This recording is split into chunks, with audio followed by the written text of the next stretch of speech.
I can still feel the exact moment the world tilted. I was sitting in my car outside a Walmart in Springfield, Missouri, on a Saturday night. It was 8 p.m., the parking lot was full of people pushing carts, living their normal lives. And there I was, staring at my phone, rereading 2 lines over and over, 0% probability of paternity. It felt like a punch to the gut, but not the kind that makes you angry. No, this was the kind that just sucks all the air out of you, leaving you numb, stupid even. Like the biggest fool on the planet. I just kept thinking, everyone knew. Everyone but me. For 9 years, I had poured my heart and soul into being a dad, showing up, providing, loving a child I thought was mine. And it was all a lie. See, for 9 years, I paid child support for Leo without missing a single payment. Every single month, like clockwork.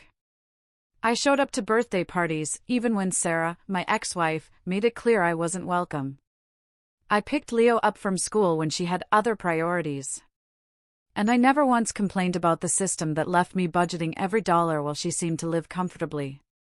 I wasn't a perfect father, I'll admit that. But I was there. I was consistent. And I never, ever made Leo feel like a burden. Sarah made sure everyone thought I was the villain in our divorce. The guy who gave up, who abandoned his family. What she conveniently left out were the 3 affairs I discovered during our marriage, the financial chaos she created, or the weekends she'd disappear and come back smelling like someone else's cologne.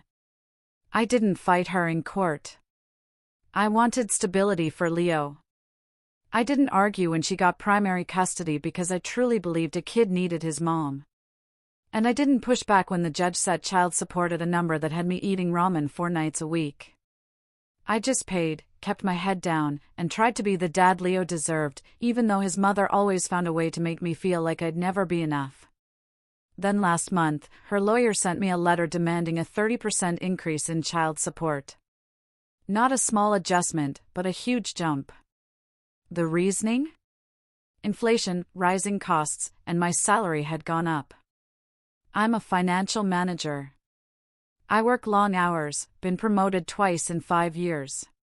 Yeah, I make more than I did when Leo was a baby, but I'm not swimming in cash.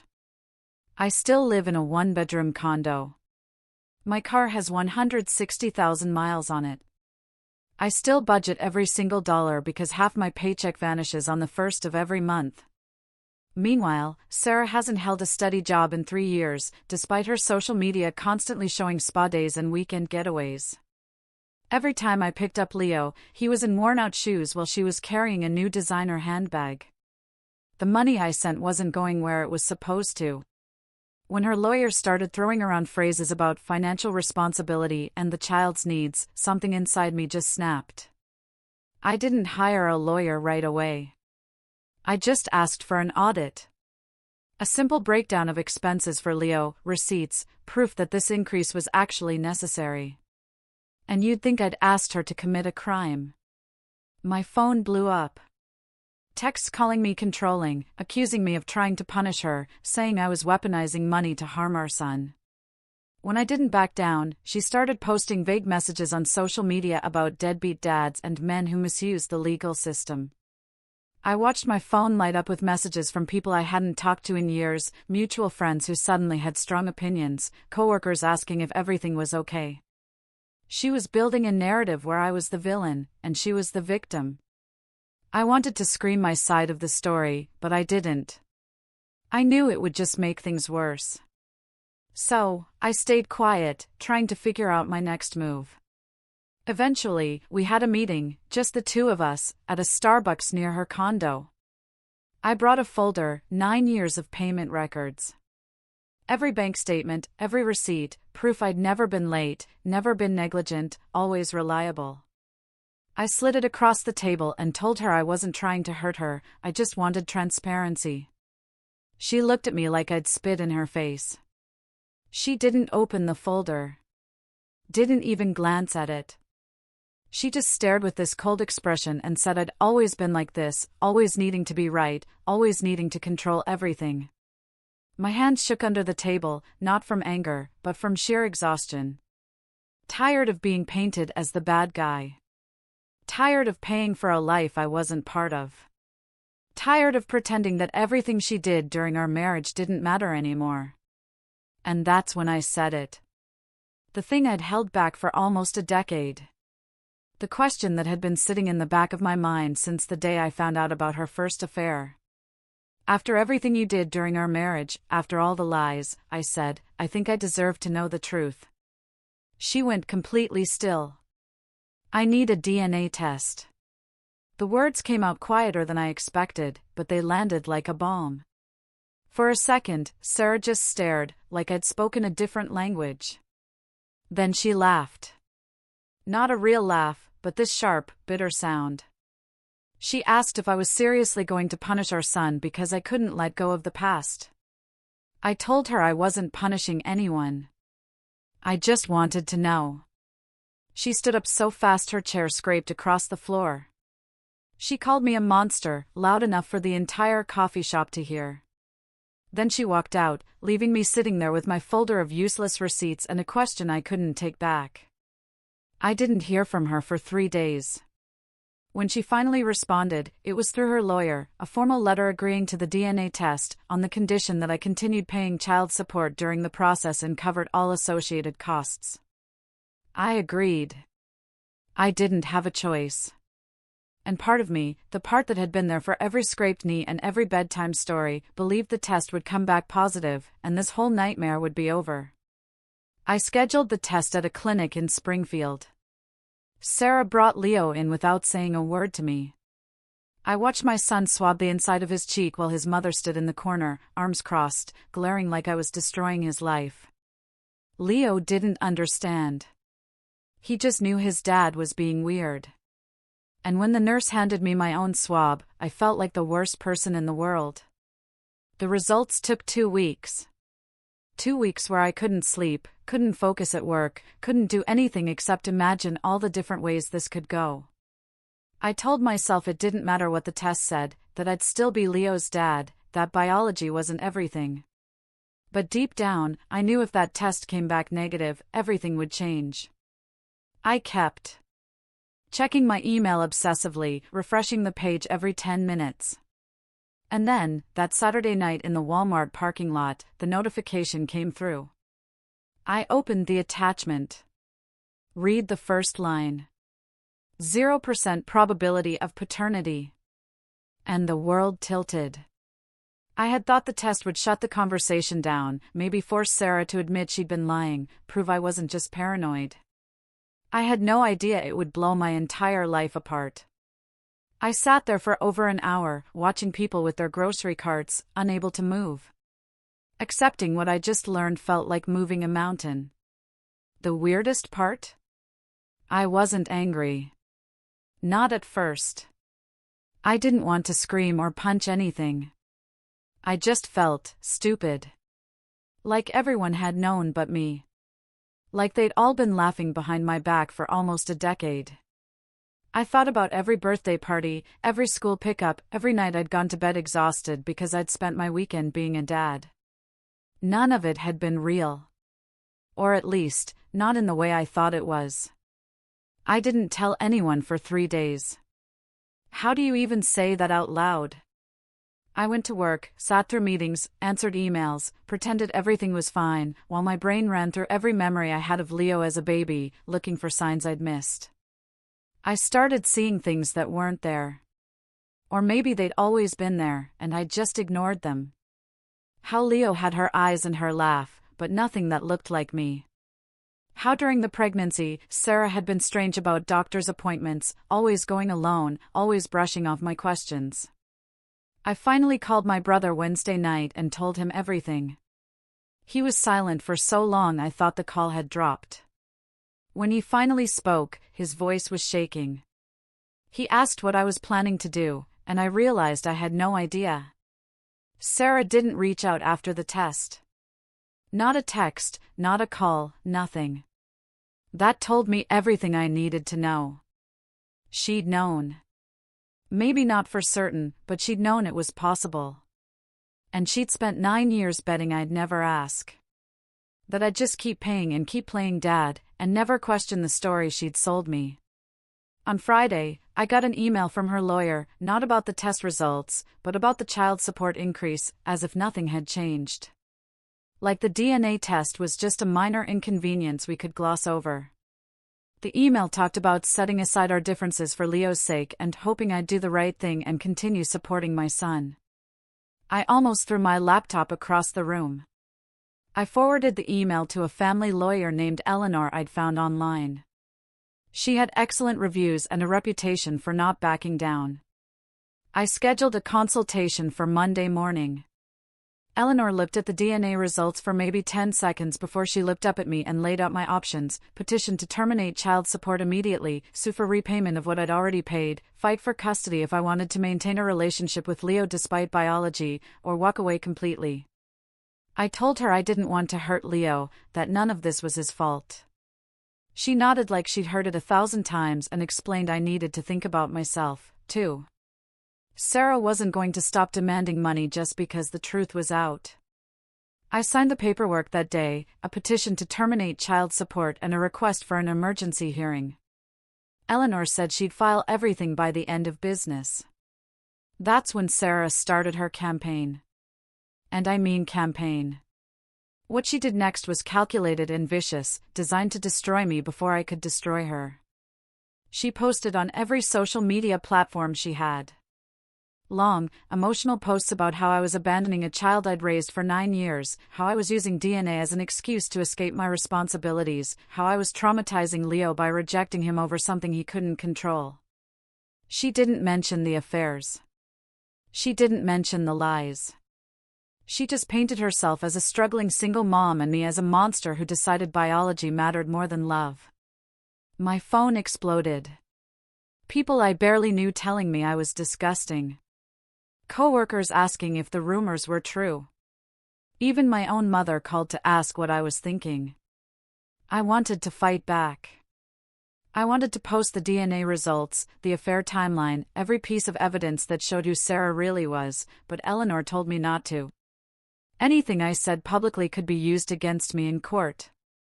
So, I just watched my reputation burn while Sarah played the victim.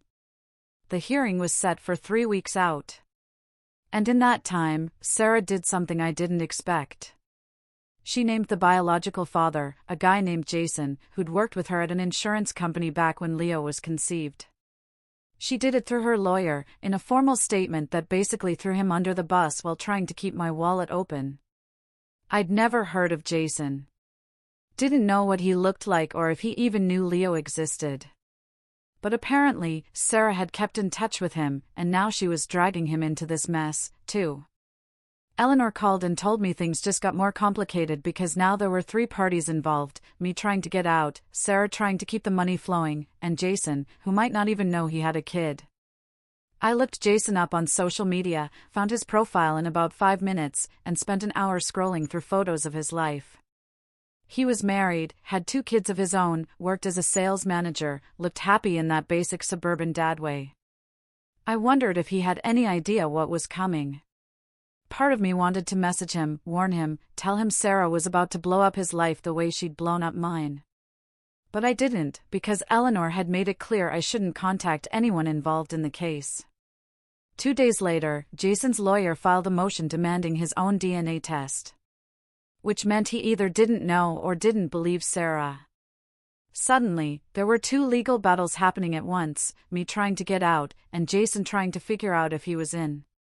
The worst part wasn't the court dates, or the lawyers, or even the money I was spending to untangle this nightmare.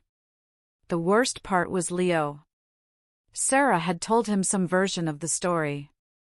I don't know what exactly, but when I showed up for my next scheduled visitation, he looked at me differently.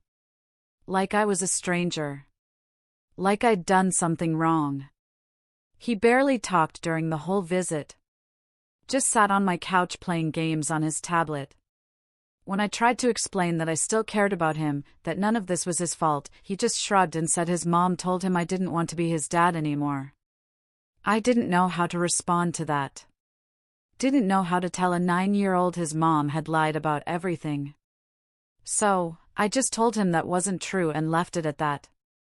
But I could see he didn't believe me. Eleanor filed the lawsuit the following week, not just against Sarah, but a formal petition for fraud and repayment of child support. She warned me it was going to get ugly. She said Sarah would fight back, use every trick in the book, try to make me look like the villain. And she was right.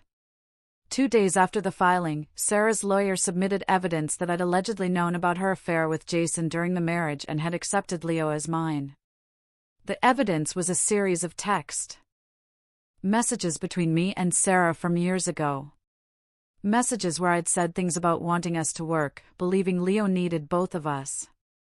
They were twisting my words to make it sound like I'd known all along and had waived my right to contest paternity.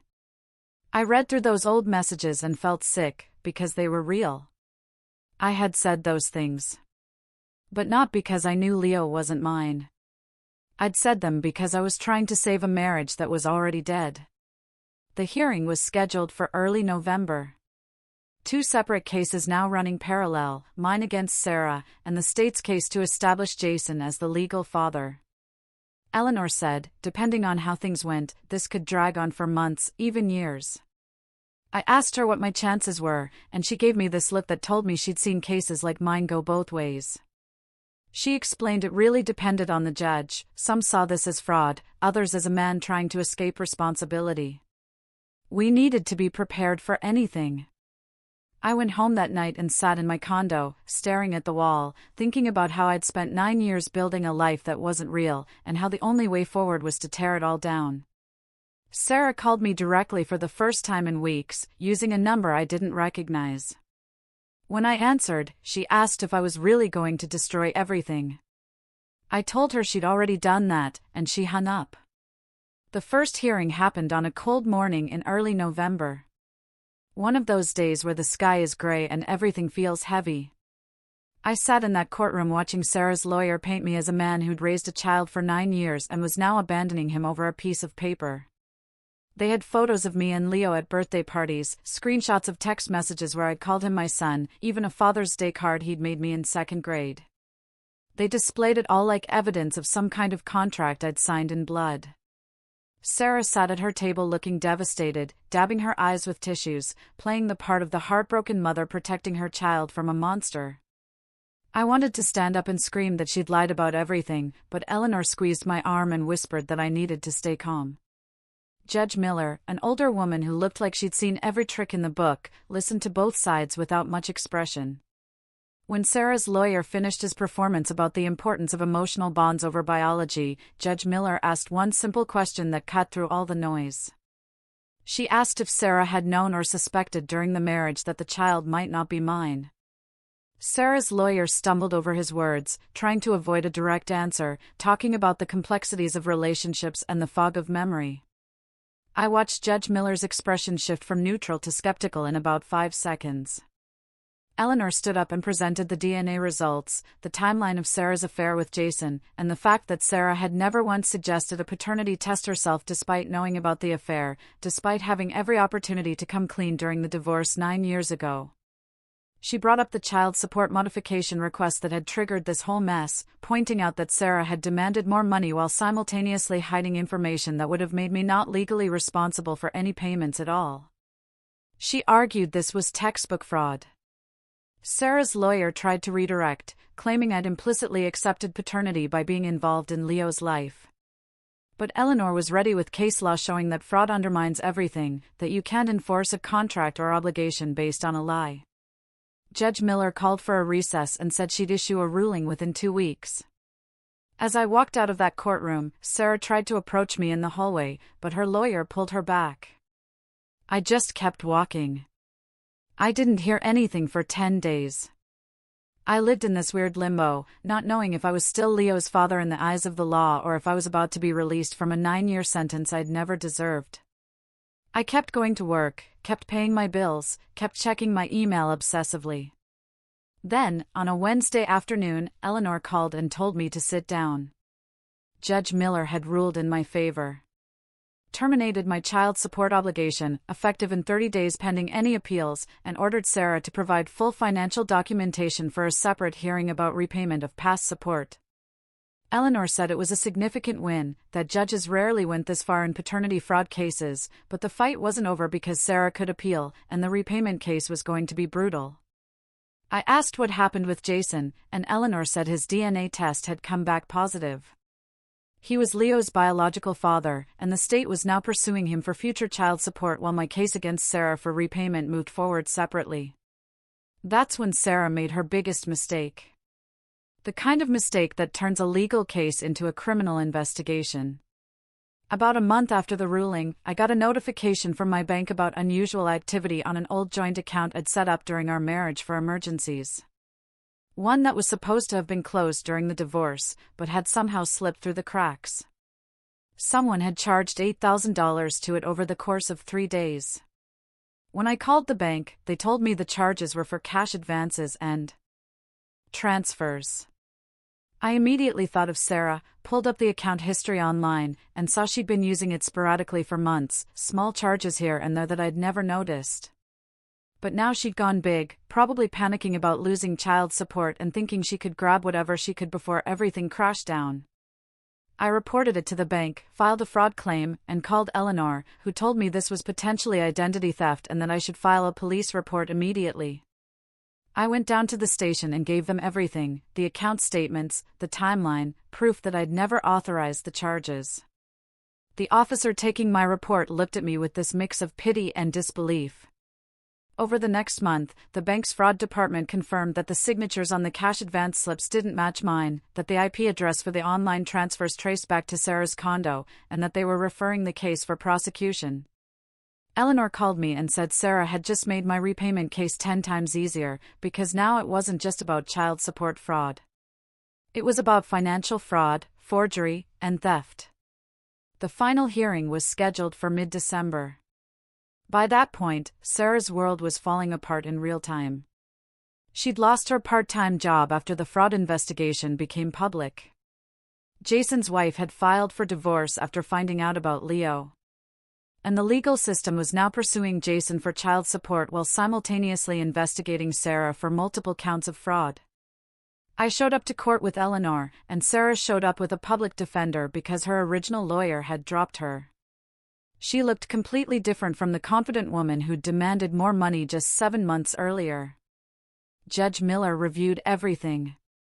The original paternity fraud, the account theft, the forged documents, and the pattern of deception that had gone on for nearly a decade. When Sarah's public defender tried to argue she'd been acting out of desperation as a single mother, Judge Miller cut him off and said desperation doesn't justify fraud. The ruling came down hard. Sarah was ordered to repay $60,000 in child support I'd paid over 9 years. She was placed on probation for the financial fraud, and she lost primary custody of Leo pending a full evaluation. The judge said Leo would be placed temporarily with Sarah's parents under court supervision while custody arrangements between Sarah and Jason were being determined. I would have the option to pursue visitation if I wanted to maintain a relationship with the child I'd raised. I sat there listening to all of this and felt nothing. No satisfaction, no victory, just this overwhelming exhaustion that comes from watching something you built get demolished piece by piece. Sarah looked at me as they read the custody decision, and her face was blank, like she'd finally run out of performances. I wondered if she'd ever actually cared about Leo, or if he'd just been a paycheck to her all along. I walked out of that courthouse in mid-December with the winter air biting at my face. Eleanor told me the repayment would probably take years, that Sarah would likely declare bankruptcy, that I'd probably never see most of that money, but that at least the truth was finally on record. I thanked her, paid her final invoice, and drove home to my one-bedroom condo where I'd been living like a broke college student for 9 years while funding someone else's lie. That night, I sat on my couch and thought about Leo. About whether I should pursue visitation, about whether it would hurt him more or help him to have me in his life after everything that had happened. And I realized I didn't have an answer. I didn't destroy my son's life. I stopped letting a lie fund itself. And if that makes me a monster in some people's eyes, I can live with that. Leo is in therapy now. Jason is trying to figure out how to be a father to a 9-year-old he didn't know existed. And Sarah is living with her parents while she deals with probation and bankruptcy. I loved a child who wasn't mine by blood. I showed up for him when I thought he was mine. I did everything a father is supposed to do. What broke everything wasn't the DNA. It was the moment she demanded more money and thought the truth wouldn't matter. This whole thing just proves that short-term convenience through deception always carries long-term consequences that affect far more people than just the deceiver. How do you think I should handle the visitation moving forward?